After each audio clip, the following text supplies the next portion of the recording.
Hello दोस्तों, वैदिक गुरु channel पर आपका स्वागत है। हिस्ट्री का आज हम 7 चैप्टर देखेंगे। क्लास 6 की सीरीज चल रही है एनसीईआरटी की, आपके एग्ज़ाम के लिए बहुत ही इम्पोर्टेंट है। और यहाँ पर आज हम अशोक के बारे में देखेंगे।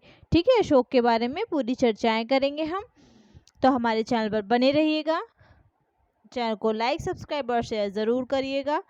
जो लोग हमारे चैनल पर नए हैं वो प्लीज़ सब्सक्राइब करिएगा।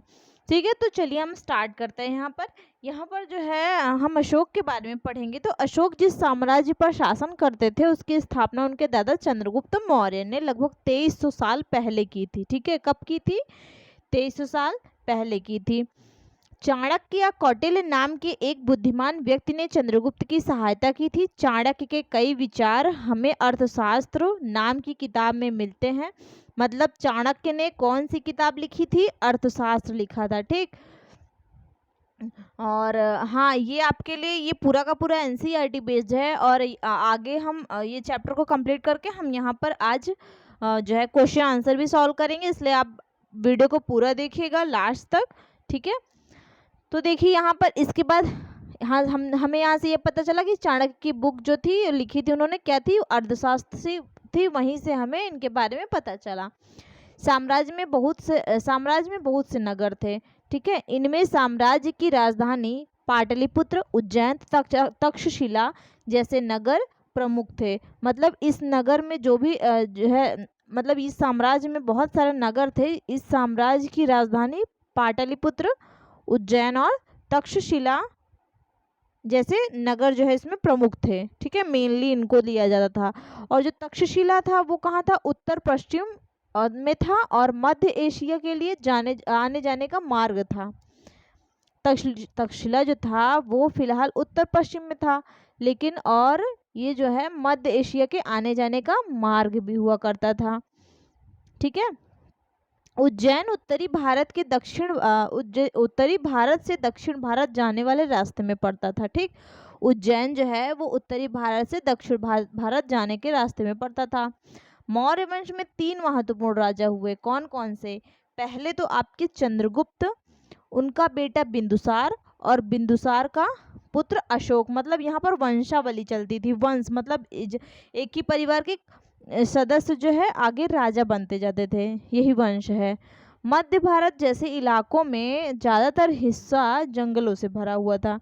ठीक है, उसमें क्या था कि ज़्यादातर हिस्सा जो था वो जंगलों से भरा हुआ था। और वहाँ पर लोग कैसे थे? मतलब साम्राज्य तो बहुत बड़ा था, तो वहाँ पर किसान और पशुपालक जो है रहते थे। और मध्य भारत जैसे इलाकों में ज़्यादातर हिस्सा जंगलों से भरा हुआ था। जीविका कैसी थी वहाँ पर? मतलब लोग कैसे जीविका चलाते थे? लोग जो है फल फूल का संग्रहण और जानवरों का शिकार करके अपनी जीविका चलाते थे। ठीक, फल फूल का संग्रहण और जानवरों का शिकार करके। भाषाएं इनकी भिन्न भिन्न तरह की थी। मतलब अलग अलग इलाकों में भिन्न भिन्न भाषाएं होती थी और अलग अलग प्रकार का उनका भोजन भी हुआ करता था, ऐसा अनुमान लगाया जाता है। और यहाँ तक कि अलग अलग हिस्से की पोशाकें भी थी। ठीक, यहाँ पर अलग अलग किस्म की पोशाकें थी। अलग अलग जगह के लोग अलग अलग पहनावा वस्त्र पहनते थे। ठीक, इसके बाद यहाँ पर जो है अशोक के बारे में मैंने एक्स्ट्रा थोड़ी सी जानकारी आपको देनी चाहिए। देखिए यहाँ पर बिंदुसार का उत्तराधिकारी 269 ईसा पूर्व में मगध की गद्दी पर बैठा। ठीक, इनके पुत्र अशोक के पिता का नाम क्या था? बिंदुसार था। और बिंदुसार के उत्तराधिकारी कौन थे? अशोक थे। कब बैठे ये मगध की गद्दी पर? 269 ईस्वी में। माता का नाम सुभद्रांगी था। भ्राऊ अभिलेख में अशोक ने स्वयं को मगध का राजा बताया है। ठीक, कौन से अभिलेख में? भ्राऊ अभिलेख में। पुराणों में अशोक को अशोक वर्धन कहा गया है। ठीक, अपने अभिषेक के 8 वर्षों के बाद कलिंग पर युद्ध 261 ईसा पूर्व में किया इन्होंने। ठीक, अशोक पहले ब्राह्मण का अनुयायी था। पहले ये ब्राह्मण का अनुयायी था। फिर कल्हड़ की राजतरंगिणी, मतलब कल्हड़ ने राजतरंगिणी लिखी थी, वहाँ से पता चला कि वह शैव धर्म का उपासक था। फिर निग्रोध के प्रवचन सुनकर बौद्ध धर्म अपना लिया उन्होंने। ठीक, अशोक ने क्या किया? बौद्ध धर्म अपना लिया। अशोक एक उपासक के रूप में अपने राज्याभिषेक के 10वें वर्ष बोध गया, 12वें वर्ष निगाली सागर, 20वें वर्ष लुम्बिनी की यात्रा की। ठीक, यहाँ वो गए और इनकी यात्रा, हाँ, लुम्बिनी की यात्रा की आजीविकों के रहने हेतु 4 गुफाओं का निर्माण करवाया इसने। ठीक, आजीविकों के रहने हेतु इन्होंने 4 गुफाओं का निर्माण करवाया। कौन कौन सा? कर्ज, चौपार, सुदामा और विश्व झोपड़ी। ठीक, बौद्ध परंपरा और लिपियों के अनुसार 84,000 स्तूपों का निर्माण किया था इसने। ठीक, भारत में शिलालेख का प्रचलन सर्वप्रथम अशोक ने किया। शिलालेख और उसमें वर्णित विषय क्या थे? पहली थी आपकी पशु बलि की निंदा, दूसरी थी मनुष्य या पशु दोनों की चिकित्सा। ठीक, तीसरी क्या थी?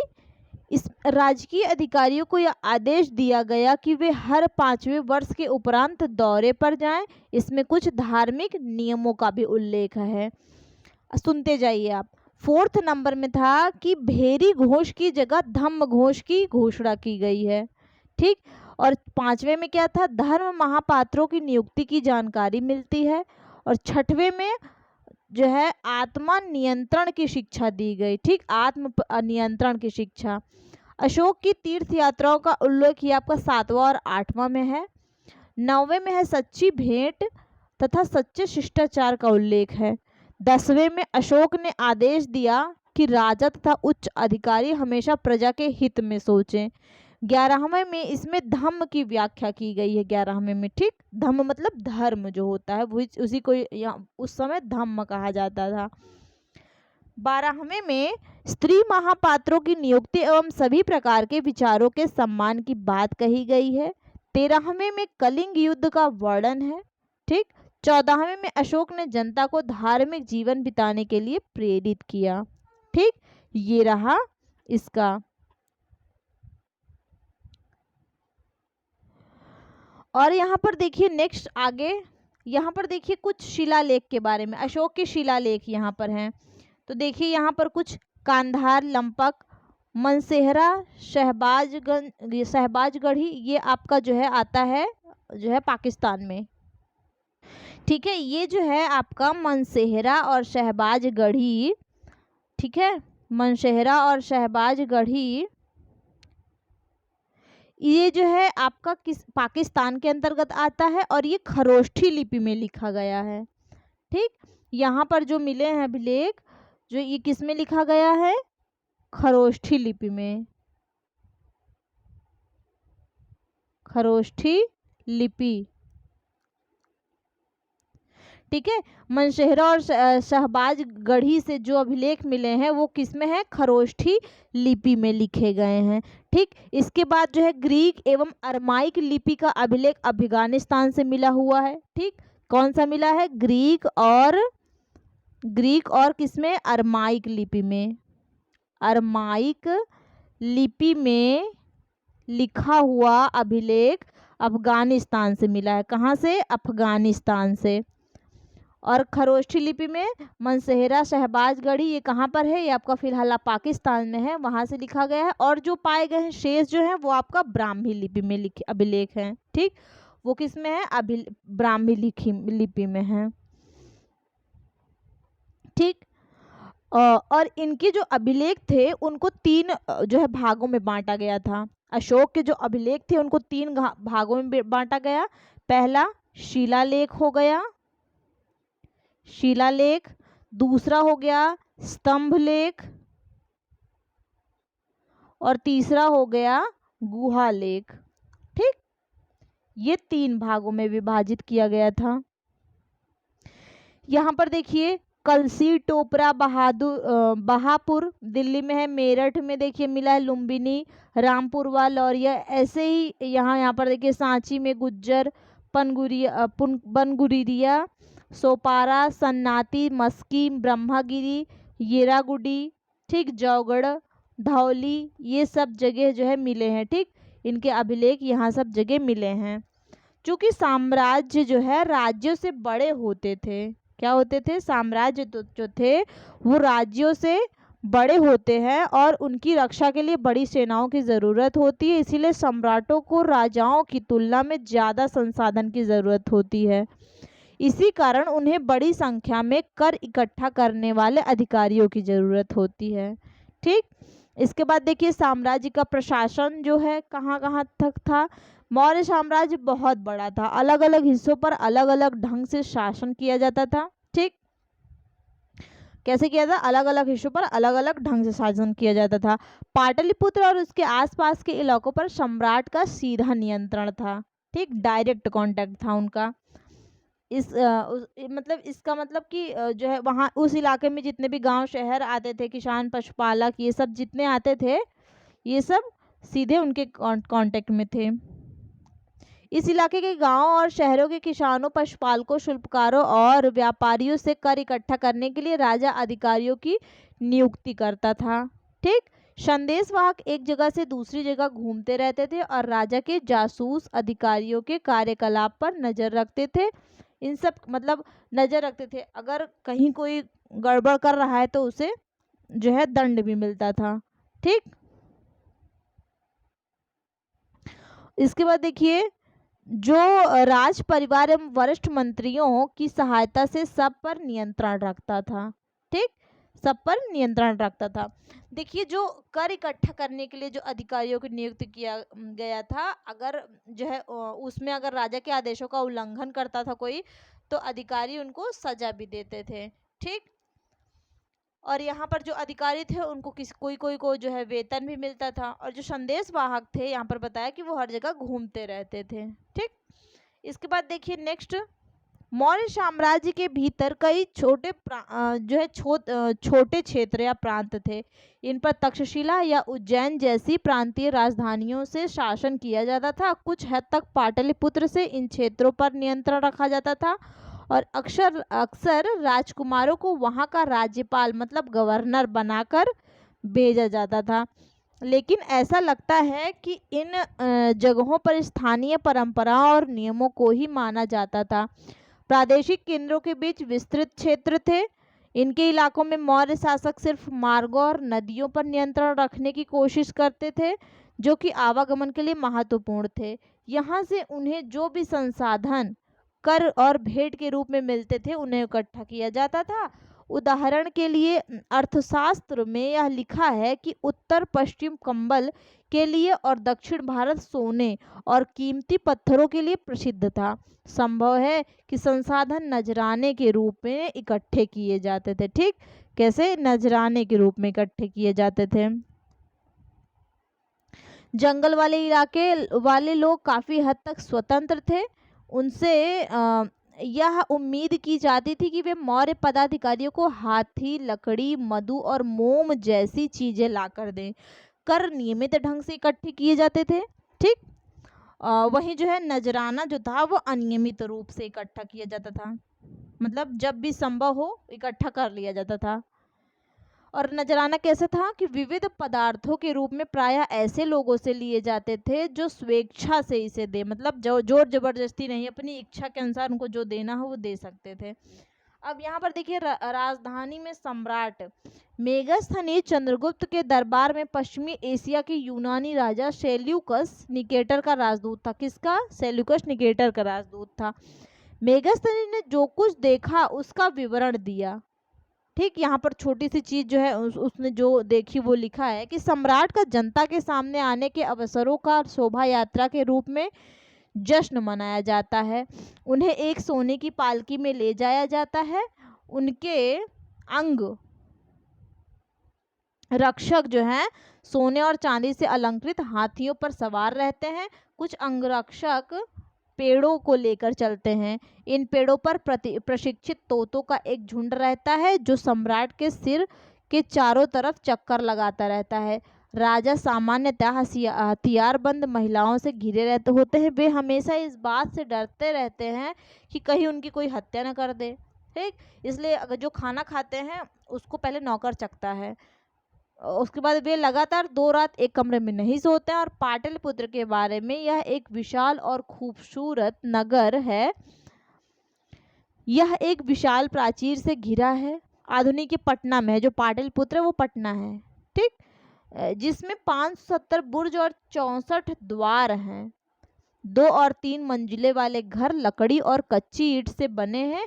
राजा का महल भी काठ से बना है, जिसे पत्थर की नक्काशी से अलंकृत किया गया है। यह चारों तरफ के उद्यानों और चिड़ियों के लिए बने बसेरों से घिरा हुआ है। तो देखिए यहाँ पर जो है मेगास्थनीज ने ये सब लिखा है, तो ये सब लिखा हुआ पाया गया। अशोक एक अनोखा सम्राट, मौर्य वंश का सबसे प्रसिद्ध शासक था अशोक। ठीक, अशोक के बारे में बहुत मतलब बहुत चीज़ें हैं जो कही जाती हैं। पहले शासक थे ये जिन्होंने अभिलेखों द्वारा जनता तक अपने संदेश पहुंचाने की कोशिश की। ज़्यादातर अभिलेख जो है प्राकृत भाषा और ब्राह्मी लिपि में लिखा है। अशोक का कलिंग युद्ध किया था। कलिंग तटवर्ती उड़ीसा का प्राचीन नाम है। ठीक, अशोक ने कलिंग को जीतने के लिए एक युद्ध लड़ा, लेकिन युद्ध जनित हिंसा और खून खराबा देखकर उन्हें युद्ध से वितृष्णा हो गई।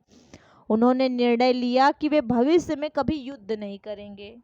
ठीक, क्या निर्णय लिया कि वो अब कभी भी युद्ध नहीं करेंगे। कलिंग युद्ध का वर्णन करता हुआ अशोक का अभिलेख, अशोक ने अपने अभिलेख में देखिए कुछ चीज़ें लिखी है। ये मैं इतना लंबा लंबा, आप सोच रहे होंगे कैसे इतना लंबा, अभी ये अगर नहीं दूंगी तो इसमें कोई भी लाइन एग्जाम में पूछ लेगा तो आप कैसे करोगे, इसलिए ये पूरा का पूरा, क्योंकि उन्होंने ये खुद से वर्णन किया है ना, तो ये लिखना ज़रूरी है, आपको मतलब पढ़ना ज़रूरी है। अपने एक अभिलेख में अशोक ने यह बात कही, राजा बनने के 8 साल बाद मैंने कलिंग विजय की। शॉर्ट में मैंने आपको ऊपर पढ़ाया था इसको कि 8 साल के बाद उन्होंने कलिंग विजय की। लगभग 1.5 लाख लोग बंदी बना लिए गए, 1 लाख से भी ज़्यादा लोग मारे गए। इससे मुझे अपार दुख हुआ। क्यों? जब किसी स्वतंत्र देश को जीता जाता है तो लाखों लोग मारे जाते हैं और बहुत सारे बंदी बनाए जाते हैं। इसमें ब्राह्मण और श्रमण भी मारे जाते हैं। जो लोग अपने सगे संबंधी और मित्रों को बहुत प्यार करते हैं और तथा दासों और मृतकों के प्रति दयावान होते हैं, वे भी युद्ध में या तो मारे जाते हैं या अपने प्रियजनों को खो देते हैं।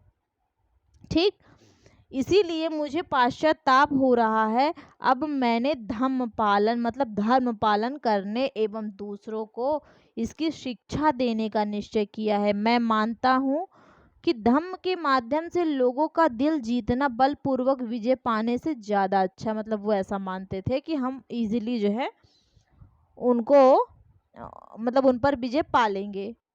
मैं यह अभिलेख भविष्य के लिए एक संदेश के रूप में इसलिए उत्कीर्ण कर रहा हूँ कि मेरे बाद मेरे बेटे पोते भी युद्ध ना करें। इसके बदले उन्हें यह सोचना चाहिए कि धम्म को कैसे बढ़ाया जाए।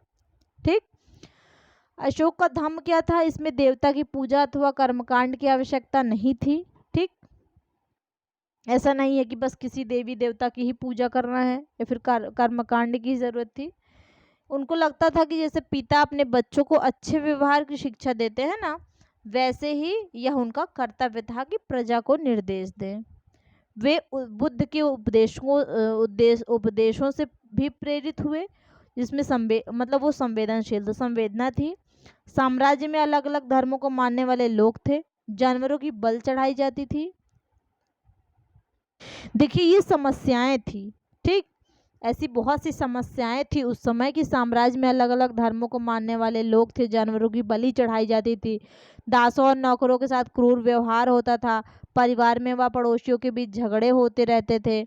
इन समस्याओं के निदान के लिए उन्होंने धम्म महामात्र नाम के अधिकारी को नियुक्त किया, जो जगह जगह पर जाकर धम्म की शिक्षा देते थे।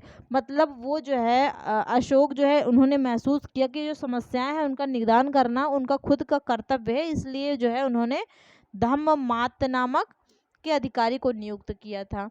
ठीक, इसके अतिरिक्त क्या हुआ? अशोक ने अपने संदेश कई स्थानों पर शिलाओं और स्तंभों पर खुदवा दिए। अशोक के धम्म के विचारों को प्रसारित करने के लिए सीरिया, मिस्र, ग्रीक में दूत भेजे। अपने पुत्र महेंद्र और पुत्री संघमित्रा को, पुत्र का नाम क्या था? महेंद्र था, पुत्री के नाम संघमित्रा को इसी कार्य हेतु उसने श्रीलंका भेजा।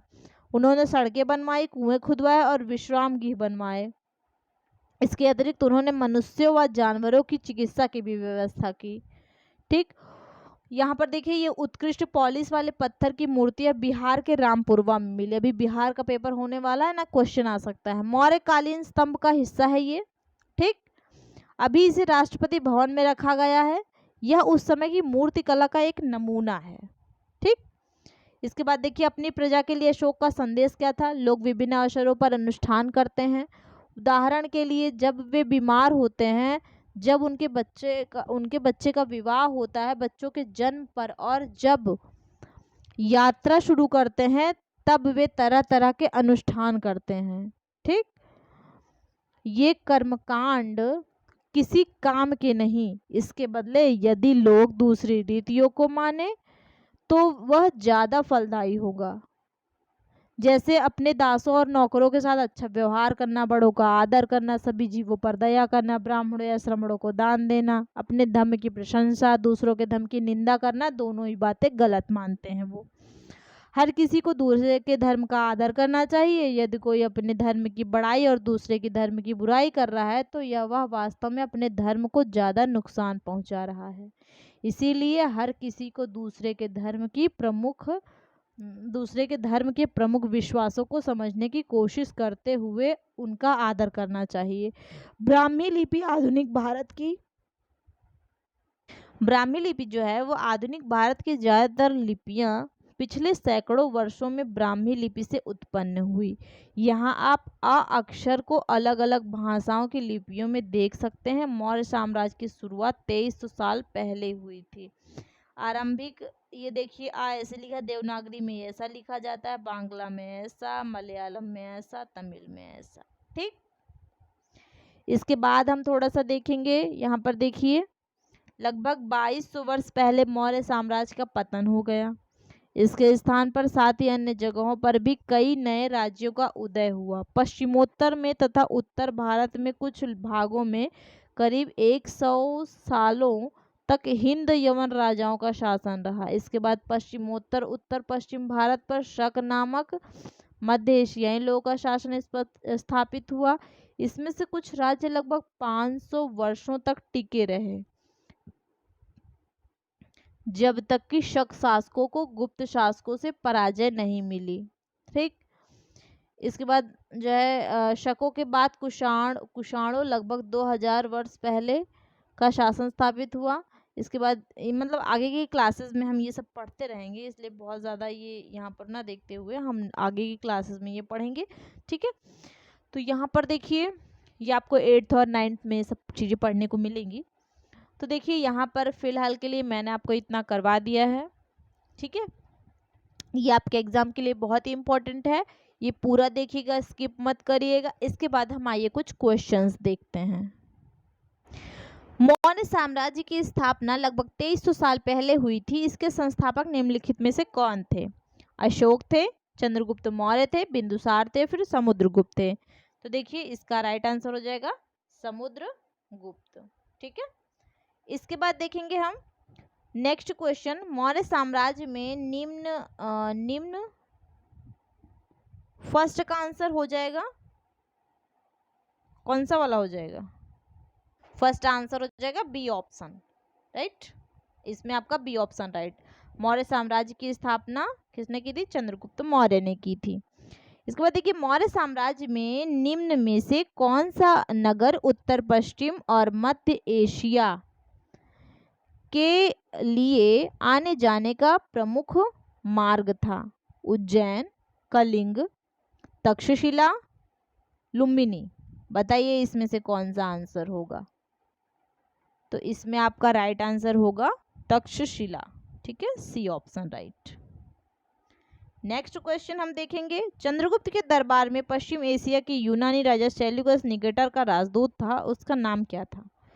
हजार दीनार, वेनसांग, डायमेकस, मेगास्थनीज।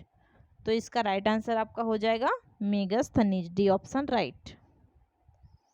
4 क्वेश्चन कहता है निम्नलिखित में से कौन भारत में आए विदेशी आक्रमणकारियों का सही क्रम है? कुषाण, हिंद पार्थियन, शक, हिंद यमन, बी हिंद यमन, कुषाण, शक, हिंद पार्थियन, सी हिंद यमन, शक, हिंद पार्थियन, कुषाण, डी कहता है हिंद यमन, हिंद पार्थियन, शक, कुषाण।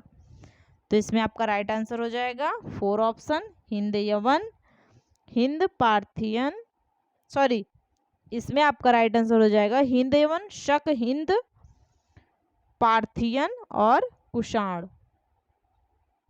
ठीक, तो इसमें आपका राइट आंसर सी ऑप्शन हो जाएगा। ठीक है, इसमें राइट आंसर सी ऑप्शन हो जाएगा। 5 क्वेश्चन कहता है अशोक ने जगह जगह पर जाकर लोगों को शिक्षा देने के लिए अधिकारियों को नियुक्त की। इन अधिकारियों को निम्नलिखित में से किस नाम से जाना जाता था? दुर्गपाल, धम्म महामत, आटविका, महामत। अभी हमने पढ़ा है, तो इसमें आपका राइट आंसर कौन सा हो जाएगा? धम्म महामत। अशोक के संबंध में निम्नलिखित कथनों पर विचार कीजिए। अशोक ऐसा पहला शासक था जिसने अभिलेखों द्वारा जनता तक अपने संदेश पहुंचाने की कोशिश की। अशोक के ज्यादातर अभिलेख खरोष्ठी लिपि में है। अशोक ने अपने एक अभिलेख में कलिंग युद्ध का वर्णन किया। ठीक, इनमें से कौन सा ये केवल एक है, दो है, एक और तीन है, एक दो तीन है? तो देखिए इसमें आपका राइट आंसर हो जाएगा केवल एक और तीन। ठीक, सी ऑप्शन। देखिए मौर्य साम्राज्य की राजधानी निम्नलिखित में से कौन थी? पाटलिपुत्र, उज्जैन, तक्षशिला, सांची। तो इसमें आपका राइट आंसर हो जाएगा पाटलिपुत्र। 8वां क्वेश्चन, कौटिल्य द्वारा रचित प्रसिद्ध पुस्तक का नाम निम्नलिखित में से क्या है? चरक संहिता, अर्थशास्त्र, मिताक्षरी, मिताक्षरा, उपरोक्त सभी। अभी हमने आपको पढ़ाया है, तो ये है अर्थशास्त्र, बी ऑप्शन राइट। अनेक स्थानों से अशोक के शिलालेख मिले हैं। निम्नलिखित में से किन स्थानों पर अशोक के शिलालेख प्राप्त हुए हैं? कंधार, ब्रह्मगिरी, जौगढ़, गिरनार, लुम्बिनी। देखिए इसमें से ए ऑप्शन 1 2 3 सही है, 2 3 4 5 है, 3 4 5 है, उपरोक्त सभी। तो इसमें आपका 9 में आपका राइट आंसर हो जाएगा उपरोक्त सभी।